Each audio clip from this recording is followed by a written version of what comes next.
Bonjour, très heureux de vous retrouver. Je vous propose de découvrir les textes que nous lirons le dimanche 9 novembre, où nous fêterons exceptionnellement la fête de la dédicace de la basilique du Latran. La basilique du Latran est, à Rome, la cathédrale du pape. C'est la plus ancienne église chrétienne de la ville. Elle est dédiée au Christ, le Saint Sauveur, ainsi qu'à Saint Jean-Baptiste et à Saint Jean l'Évangéliste. À Rome, les basiliques étaient à l'origine des lieux profanes, réservés au commerce, à la vie politique ou à des lieux de parole publique. Quand le christianisme a été reconnu officiellement par l'empereur Constantin, certaines basiliques sont devenues des lieux de culte chrétien. Ce fut donc le cas pour celle du Latran en l'an 324.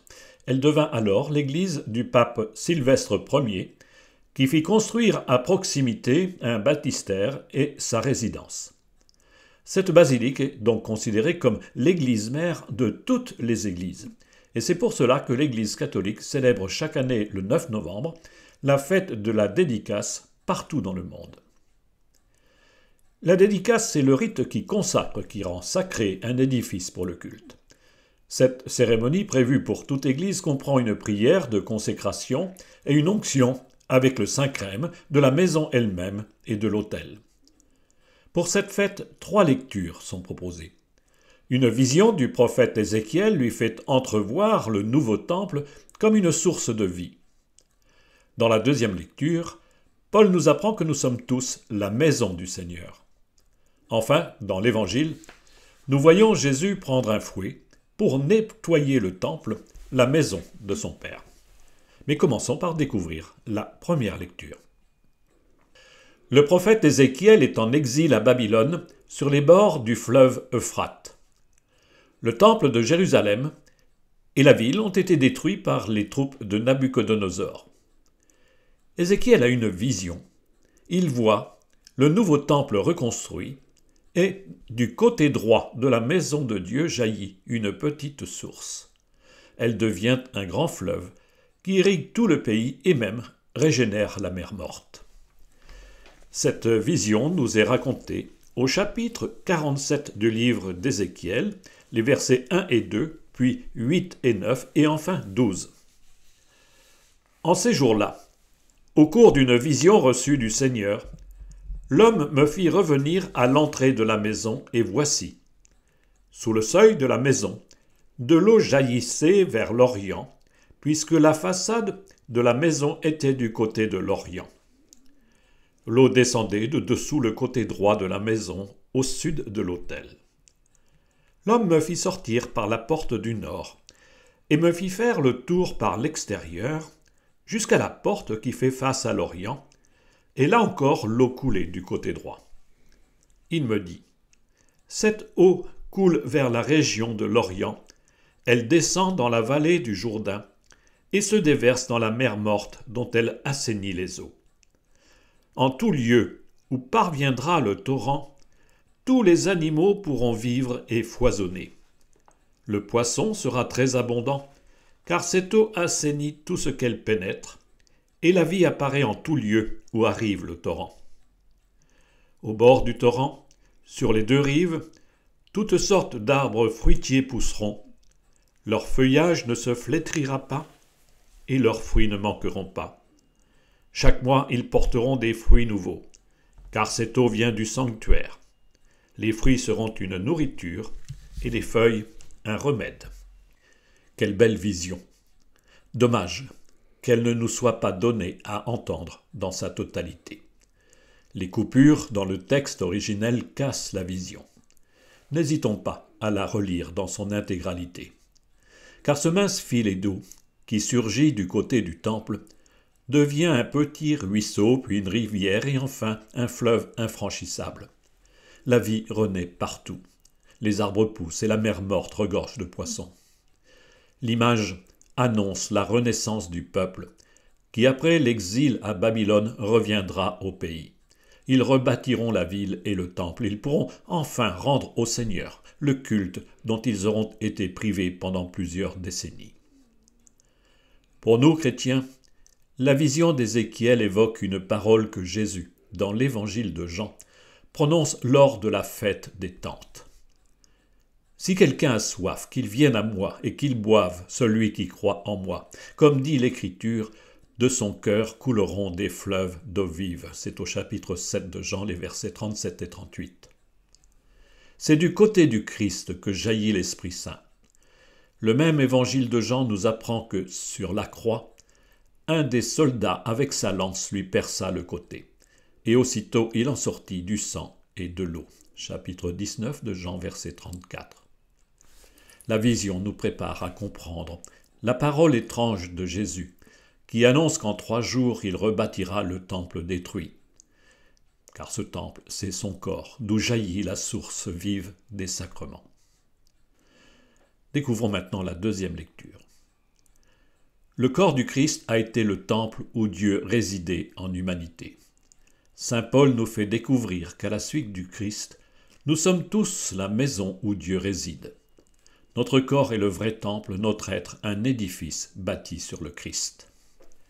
Cette lecture se trouve au chapitre 3 de la première lettre de Saint Paul aux Corinthiens, les versets 9 à 11, puis 16 et 17. Frères, vous êtes une maison que Dieu construit. Selon la grâce que Dieu m'a donnée, moi comme un bon architecte, j'ai posé la pierre de fondation. Un autre construit dessus. Mais que chacun prenne garde à la façon dont il contribue à la construction. La pierre de fondation, personne ne peut en poser d'autre que celle qui s'y trouve, Jésus-Christ. Ne savez-vous pas que vous êtes un sanctuaire de Dieu et que l'Esprit de Dieu habite en vous? Si quelqu'un détruit le sanctuaire de Dieu, cet homme, Dieu le détruira, car le sanctuaire de Dieu est saint, et ce sanctuaire, c'est vous. Quand, dans l'Évangile selon saint Jean, Jésus invite ses disciples à étancher leur soif à la source vive de son cœur, la scène se déroule lors de la fête des tentes.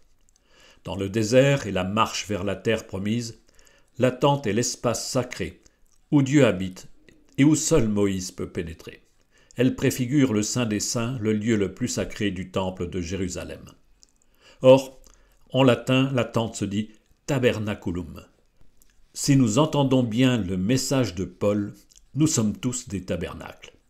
Quoi de plus sacré dès lors que cette maison que nous sommes et dont le Christ est la fondation? Certes, nous fêtons la basilique du Latran. Or, ce n'est pas une maison de pierre que nous célébrons, mais l'Église, le temple nouveau construit sur le Christ par l'Esprit Saint. Dans cette Église, chaque baptisé est une construction sainte où réside l'Esprit Saint reçu à notre baptême. Pierre exprime cela en d'autres termes. Vous êtes une descendance choisie, un sacerdoce royal, une nation, un peuple destiné au salut, pour que vous annonciez les merveilles de celui qui vous a appelé des ténèbres à son admirable lumière. Première lettre de Pierre, chapitre 2, verset 9. Mettons-nous maintenant à l'écoute de l'Évangile pour cette fête de la dédicace. Il est encore question de temple dans l'Évangile. Or, quand Jésus monte à Jérusalem, il découvre que la maison de Dieu est devenue un lieu de commerce. On y vend les animaux en vue des sacrifices rituels prévus par la loi de Moïse. Il est rare dans l'Évangile de voir Jésus se mettre en colère. C'est que la question est grave. Ce récit se trouve au tout début de l'Évangile selon saint Jean, au chapitre 2, les versets 13 à 22. Comme la Pâque juive était proche, Jésus monta à Jérusalem. Dans le temple, il trouva installés les marchands de bœufs, de brebis et de colombes et les changeurs. Il fit un fouet avec des cordes, et les chassa tous du temple ainsi que les brebis et les bœufs. Il jeta par terre la monnaie des changeurs, renversa leur comptoir, et dit aux marchands de colombes, « Enlevez cela d'ici, cessez de faire de la maison de mon père une maison de commerce. » Ses disciples se rappelèrent qu'il est écrit, « L'amour de ta maison fera mon tourment. » Des Juifs l'interpellèrent. « Quel signe peux-tu nous donner pour agir ainsi ?» Jésus leur répondit, « Détruisez ce sanctuaire et en 3 jours je le relèverai. » Les Juifs lui répliquèrent, « Il a fallu 46 ans pour bâtir ce sanctuaire et toi, en 3 jours tu le relèverais ?» mais lui parlait du sanctuaire de son corps. Aussi, quand il se réveilla d'entre les morts, ses disciples se rappelèrent qu'il avait dit cela. Ils crurent à l'Écriture et à la parole que Jésus avait dite. Jésus est venu en pèlerinage à Jérusalem à l'occasion de la grande fête de la Pâque. Cette scène se passe dans le temple, ou du moins à l'entrée, là où on achetait les animaux pour les sacrifices. Chez Jean, le geste prophétique de Jésus est situé au tout début de l'Évangile, après le premier signe de Jésus à Cana. Matthieu, Marc et Luc le situent plus tard, juste avant le récit de la Passion. Jésus pose ce jour-là un geste prophétique. Alors qu'auparavant le commerce pour acheter les animaux à offrir en sacrifice se faisait hors de la ville, Caïphe a décidé qu'il se ferait désormais sur le parvis du temple. C'est un moyen pour lui de contrôler ce commerce, d'en profiter en prélevant des taxes et en obligeant à échanger les monnaies romaines contre un argent présumé pur. En dénonçant cela, Jésus se met à dos le pouvoir religieux de Jérusalem. Mais il le fait au nom de son Père. Il se désigne ainsi comme le Messie, venu accomplir la prophétie de Zacharie. Le dernier verset de ce livre dit en effet « Il n'y aura plus de marchands dans la maison du Seigneur de l'univers en ce jour-là ». Chapitre 14 de Zacharie, verset 21. Jésus provoque un quiproquo. Détruisez ce sanctuaire. Ses interlocuteurs croient que Jésus parle du bâtiment alors qu'il s'agit de son corps. La provocation jette un voile d'incompréhension sur le geste prophétique de la purification du temple. Jésus annonce que sa Pâque, sa mort et sa résurrection en sera la conséquence inévitable. C'est ce que comprendront plus tard ses disciples. Durant sa vie sur terre, le corps de Jésus a été le tabernacle, le temple saint, le sacrement de la présence divine, la source vive d'où jaillit l'Esprit Saint qui irrigue les terres asséchées des cœurs. Mais si, depuis notre baptême, nous sommes aujourd'hui le temple de l'Esprit, nous avons à vivre notre propre purification du temple. La maison du Père n'est pas une maison de pierre à Jérusalem, ni aucune maison de pierre nulle part. La maison du Père à purifier, c'est d'abord chacun de nous, puisque nous sommes le sanctuaire de Dieu. C'est aussi toute l'Église qui est le corps du Christ. Chaque baptisé est appelé à être saint dans un peuple saint, comme Dieu seul est saint. Belle fête de la dédicace.